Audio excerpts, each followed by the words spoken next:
Hello and welcome to The Wise Why. We're back for a very short period of time just before the summer holidays. And this morning, I am joined by Warren Brown, who was introduced to me by Catherine Warrilow, who's also been on The Wise Why.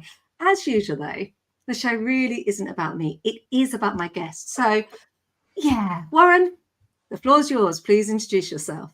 Hi, everybody. Thanks, Kirsty, for inviting me. My name's Warren Brown. I'm a graphic and brand identity designer. I've been doing it for a number of years. I'm just here to, this is my first podcast. So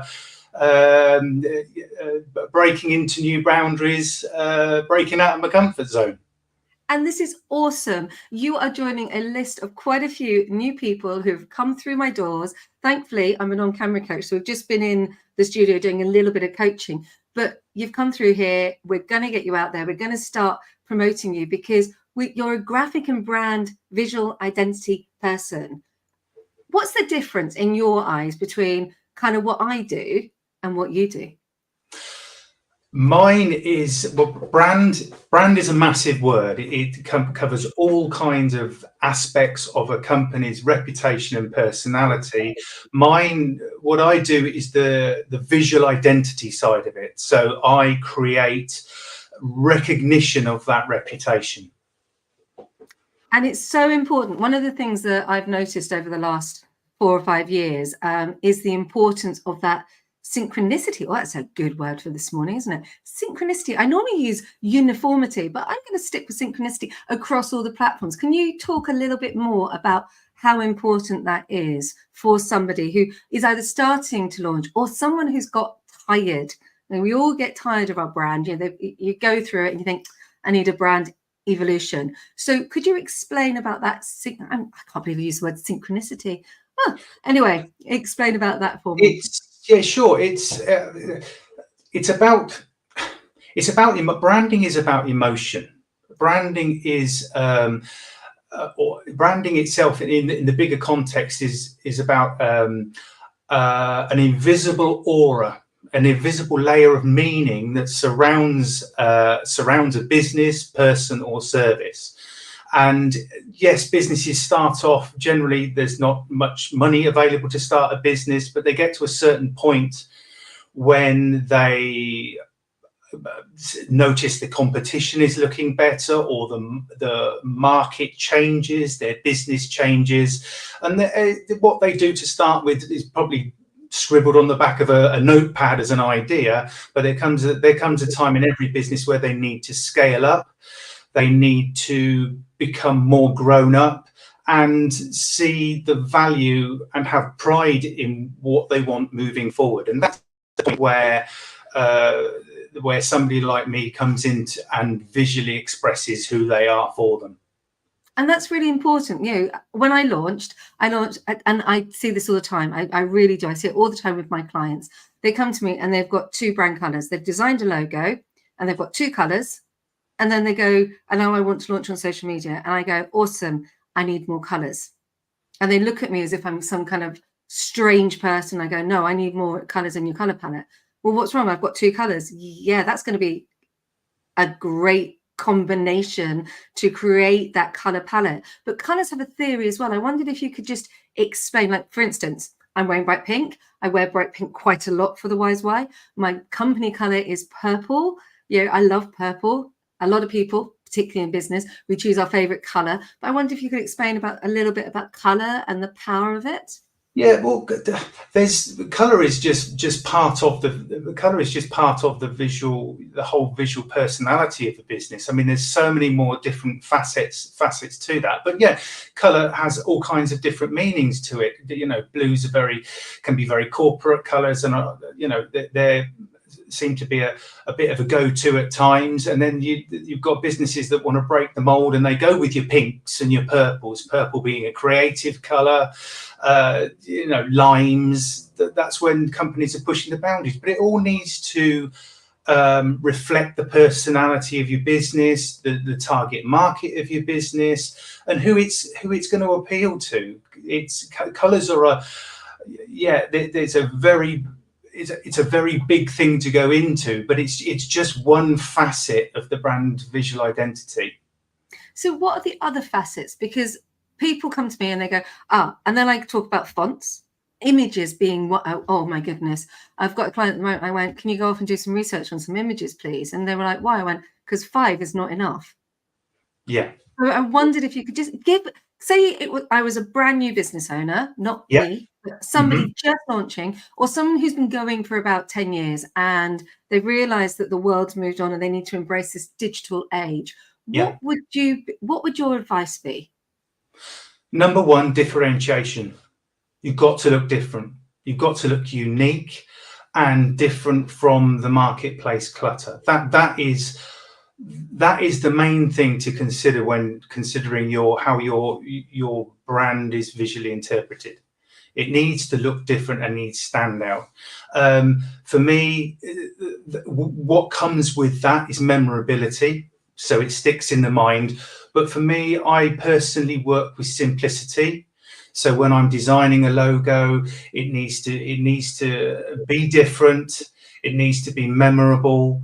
It needs to be simple. And if it at all can be made so, clever, so that it garners a second glance. So you design the logo, you see it, and then you see something and you think, oh yeah, that's clever. And that's when it sticks in the mind. That's where the memorability comes from. But everything that I design is designed to be simple but sophisticated. And you've had quite a varied career, haven't you? Because I mean, not only have you been doing it for what, 3 years? No, for many years. You've worked for some really big. Well, we're the same age, so I'm not going to hide on that one. But you've gone on a path, haven't you? You've had quite a varied career. Yes, yeah. I mean, I started my career in small agencies, 1 to 4 man studios. I worked for some two particular terrific bosses, again, small businesses. They helped me along the way. They taught me how to be a designer, very intelligent fellas. And I got to a point where I reached the level where working for others, I thought, you know what, I can do this for myself and make a good living at it. So about 15 years ago, that's exactly what I did. I started working in the evenings with the blessing of my boss at the time. Yes, I did about 3 years of that, doing a full-time job, promoting myself. And promoting yourself was different then. We didn't have, social media wasn't around then, so it wasn't such a full-on thing as it is now. And I built a client base up, just starting with a few friends and family, and then they spread my name around. And I was working, like I say, a full day's work, and then coming home and working till 11 and 12 o'clock at night. I did that for about 3 years. I had 2 young children, and I thought, you know what, this can't carry on, because I was getting close to burnout. So I said with my boss, I'm going to, can I work from home now? It's time for me to make that move. So I invested in a Mac and everything that went with it. And we just moved house. So luckily enough, I had a spare bedroom, and that's where it came from. And that's how I got to where I am now. And I love it, because a lot of people who launch business actually start it as a sideline, and the side hustle then becomes a big part of their lives. Now, I launched differently because the pandemic came along, and rather than working with a job and launching the business, I had a different route. But I've got loads of new business owners that I work with who are in a full-time job and running a business in the evening, and small children, because they know that when the kids go to school, someone's got to do the school run. So I applaud you. I genuinely applaud you for that, because that's a lot of hard work, a lot of grafting, and well done. Thank you. So I want to talk about the inspiration along the way. You just mentioned your boss. Yeah. Who gave you the time and the space to use that creativity, and now you are where you are. Who's inspired you, or what has inspired you to get you to where you are today? Oh gosh, Loads of things, really. I think it's an innate drive within yourself to, if you do something you love. I mean, I know this is an old saying: if you work at something that you love, then it's not work, or something along those lines. It's a hobby, and I do. I love what I do. I love a tremendous sense of joy and satisfaction and purpose that the end result, the end result of my design brings to my clients. And I love taking them on that journey, guiding them on that journey, and I get excited about the process and the end result as they do. So that in and of itself is my inspiration. I just love what I do.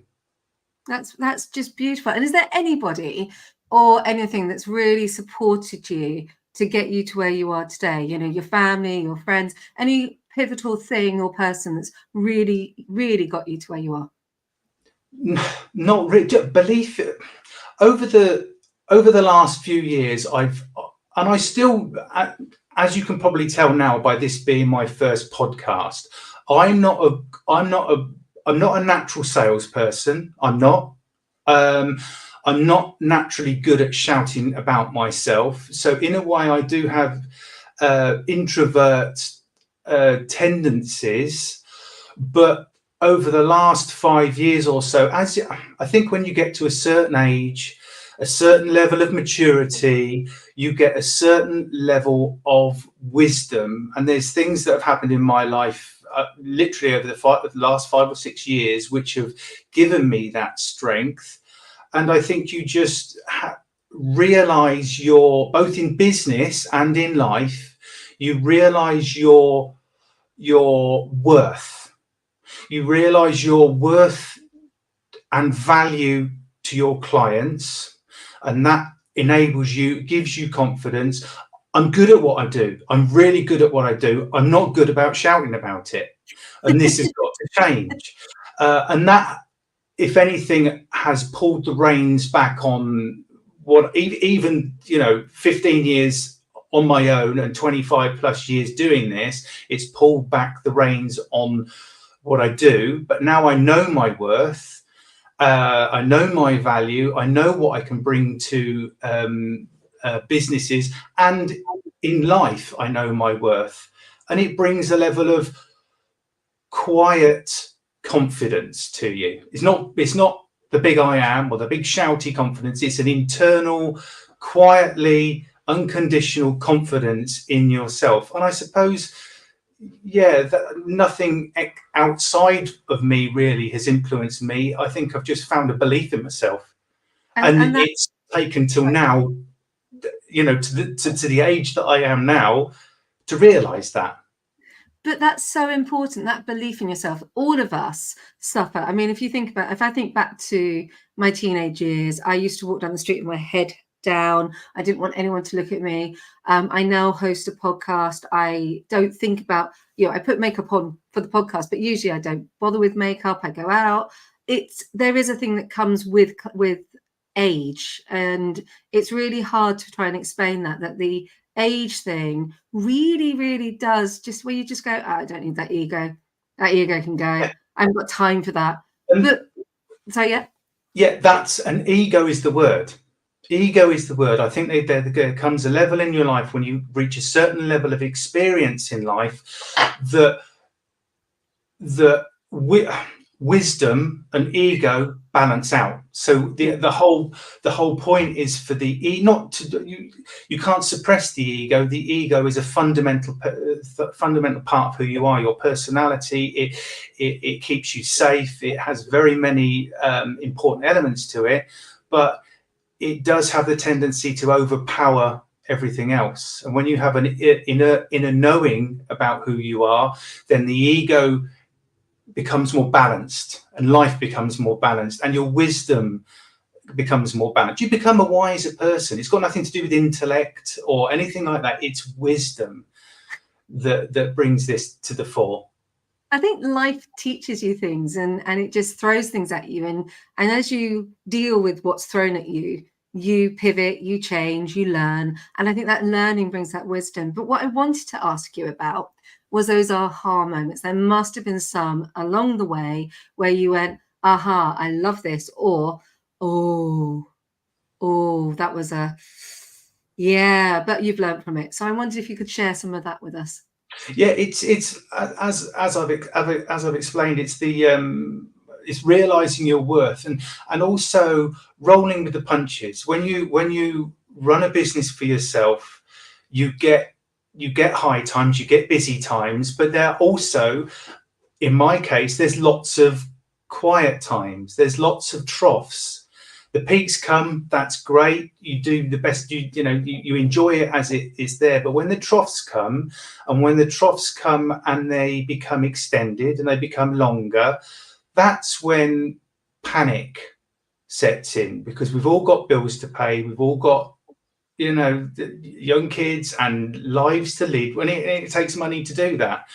But I think it's having the inner strength, which again, I've over the last 5 years, I've got well under control to roll with that and realize at the end of the day, everything's going to be okay. Everything will always be okay.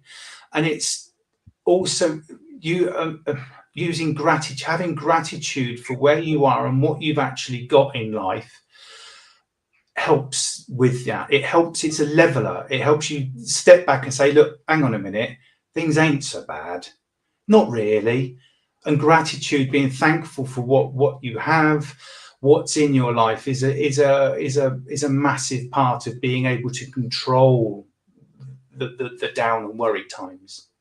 Gratitude is such a big thing. Joy Foster, also been on the podcast, talks about gratitude an awful lot. I joined the Tech Pixies years ago, and one of the things that I realized was I've been practicing gratitude since this sounds awful, but I've been practicing gratitude since I got divorced in 2004, which sounds really bad because it sounds like I'm really horrible about my ex-husband. I'm not. You're a good guy. You weren't right for me. You're a good guy. But gratitude is what really keeps me going. It keeps me really grounded. I have a really privileged life now. I've got a beautiful, loving husband, a beautiful, stunning daughter, something that people dream of. And it wasn't an easy journey. Don't get me wrong. It was not an easy journey to get our daughter. It's been a really, that was hard. But you know what? It's having her and seeing her fly and knowing that I'm instilling gratitude into her and getting reports back from the school to say that she's just a team player. I'm like, yay, gratitude. So I practice it every single day. I think there isn't a day that I don't go to sleep. Now, some people call it prayer. Some people call it gratitude. Some people call it spirituality. Whatever your vibe is, I am a big gratitude person. What about you? How did you get to gratitude? Well, this goes back to the awakening that I had about 5 years ago, and we're going back to I did get one of these long extended troughs in business, and I became worried, and I basically went to see. I had my first Reiki experience. And that flew open the door. It just changed my life completely. It flew open the door to belief in something that's far greater than us all, a power that's a conscious power that's far greater than us all, and it's just given me great strength. I spend time every day meditating. For be it 10 minutes, be it 20 minutes, be it half an hour, and it's just grounded me. And it's given me a knowing that I'm looked after. Yeah, I love it. We've had some comments. I'm going to put on my wonderful glasses because I can't read them otherwise. And Charlie has joined us. Charlie George has joined us and said, "Morning, folks." And Hayley has just said, "I love Hayley." She said, "Inspiring podcast. Thanks for sharing." Brilliant. So you get to ask me a question, and I'm going to do this at the end, but I'm going to bring it in here because I think you're going to ask me something that's going to be quite poignant. I've got no idea because I don't know what it's going to be, and I think it's going to twist the energy of this conversation. So fire away and ask me a question. Right. Okay. Cool. What is it? I know that you and I and our coffees have had conversations like this before, but it seems like you have a very similar, and I think more and more people are feeling like this since things that the things that have gone on in the world. It's made people question various things. Do you have a similar belief Yeah. system or strength system behind you? So I do, and it's really interesting because in 2002, well, about year 2000, I realized my marriage wasn't working, and it was really tough. And I was getting lots and lots of. He was a good guy. We just got married too young, and lots of things were being thrown at us. So lots of things have been thrown at us as a couple, and we'd become a little solid unit. It was us and us against the world. But then that started to crumble and break, and I ended up actually picking up the Bible, which sounds a bit funny. I hadn't picked up the Bible for many, many years. I'd been reminded of, I'd gone to sleep and I'd just woken up and thought of Job. Now, Job was being tested and tested and tested. Now, I'm not going to say that I am a regular church-going Christian. I'm not, because I don't go to church regularly. I am going to say that I have Christian beliefs and I'm very spiritual. So it's kind of interesting where I am.